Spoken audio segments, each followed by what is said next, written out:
Here's the other thing I want to know. Yeah. When did it become okay? Oh, we got a couple calls coming through. Couple calls coming through. Wow. Oh, we got a good regular caller. All right, let's get to that. Okay. Hello, you're on the air. Hi, guys. Hey, how's it going? Say, listen, I expected Moe and Mary here. I see Larry Fine and Brian Dennehy. It's Halloween. Brian Dennehy, thank you, sir. Wow. He's a great actor. And in his 60s. Well, Mary's up in Canada. She's going to call a little later, but yeah. so we got this sort of substitution going. That's cool. All right, listen, my prediction for the World Series is Montreal, okay? Okay. Montreal. Montreal, the Expos? The Expos? Of course. They're dead. They can't lose, right?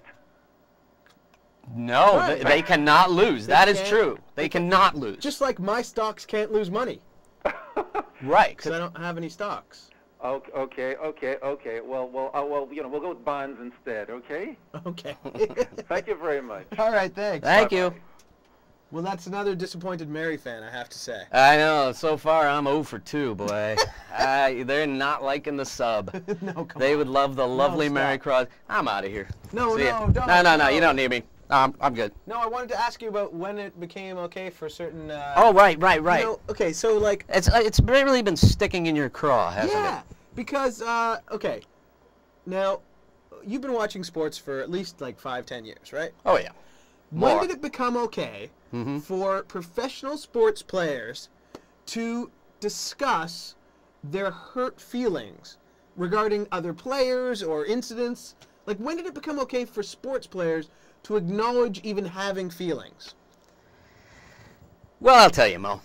I'll tell you exactly when it became okay. It became okay in the 1970s when baseball moved to free agency. And Explain. Well, free agency was it broke up the old plantation system of baseball players, where players could suddenly take their talents on the open market and get the Astro bucks. And the first team to really embrace free agency was the New York Yankees when they signed Reggie Jackson in 1977, right? Yeah, his first season was 1977, Mr. October. Now, Reggie did not actually express whiny feelings when he joined the Yankees. The feelings Reggie expressed were feelings of how great he was as a player. He was asked after the Game 6 of the '77 World Series, "What are you thinking about?" after he hit 3 home runs. And Reggie said, "The magnitude of me." So that was the first time an athlete really expressed his feelings. But that's not a feeling. That's just like, that's more bragging. Like, how about like the whole like. Well, the like, whiny thing. The whiny thing, like the whole like, I'm upset because he didn't throw the ball enough to me and all these things. Oh, yeah. Or like, he hurt my feelings when he said this about me. Like that kind of stuff. You could probably trace that as, all right, the whining, definitely the whining has been a more of a recent phenomenon, or at least 10 The years. prima donna thing, like when did that start? I missed That the started whole... with Deion Sanders when he joined the Yankees and wrote a $sign in the batter's box with his bat, and Carlton Fisk stood up and from behind the plate, he was a catcher for the White Sox, and said, "Hey, we don't do that in this league." And Deion was whining about it afterwards, and yeah, he was a bit, prime time was the first prima donna. All right, there you go. Yeah. There's your answers. Of course, you're watching the Moe and Mary show. Mary is not here this week. And we got Tommy Lyons More's the filling in pity. and making it a sports show. So you want to talk about NFL or hockey? What do you think? Gosh, you're from Canada, man. We got to talk hockey. Okay. So here's the big question. Yeah. Am I a Maple Leaf fan? And the answer is no. And you know what? I didn't really watch a lot of hockey when I was growing up. You didn't even watch Hockey Night in Canada? I watched it a bit, but like it was really hard because the Leafs were so bad always. For those of you out there in the audience who don't know, Hockey Night in Canada was the event of the week in Canadian television. It was every Saturday night, right? Yes, not one woman got pregnant ever during Hockey Night in Canada. Right, or the next day.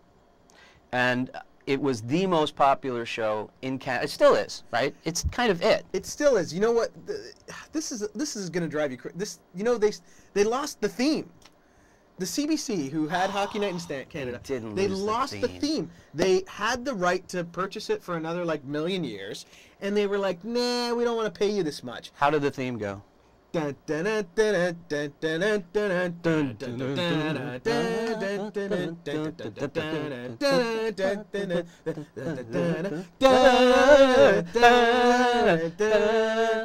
And then it goes on. But like they just They didn't repurchase that? No, they didn't. That's and then, audio and then gold. the other network bought it. And now CBC's like, oh, we're having a make the theme for Hockey Night in Canada contest. And it's like, why didn't you just pay that person? People love that theme. Take off, eh? Yeah, eh? So no, I wasn't really a Maple Leafs fan because it was just the guys across the street.